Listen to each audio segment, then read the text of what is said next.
গ্রিসের রাজধানী অ্যাথেন্সে ছড়িয়ে পড়ছে ভয়াবহ দাবানল, যাতে একজনের প্রাণহানি সহ আহত হয়েছেন বেশ কয়েকজন। দাবানল নিয়ন্ত্রণে কাজ করছে কয়েকশো দমকল কর্মী। জারি করা হয়েছে উচ্চ সতর্কতা।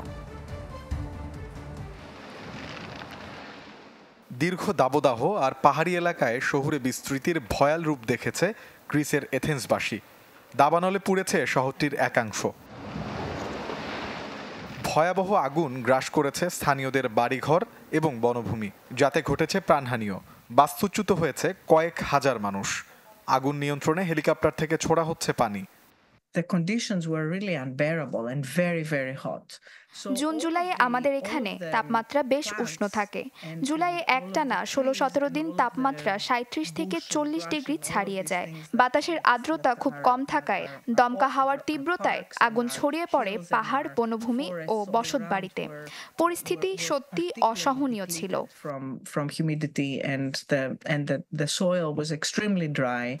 গ্রিসের ন্যাশনাল অবজারভেটরি জানিয়েছে, এ বছর আগুন নিয়ন্ত্রণে প্রায় 10,000 হেক্টর জমি পুড়ে গেছে। কয়েক দশক ধরে বনভূমি দখল করে বসতবাড়ি নির্মাণকে এ বিপর্যয়ের জন্য দায়ী করা হচ্ছে। দাবানল নিয়ন্ত্রণে গ্রিসকে সহায়তার কথা জানিয়েছে ইউরোপীয় ইউনিয়ন।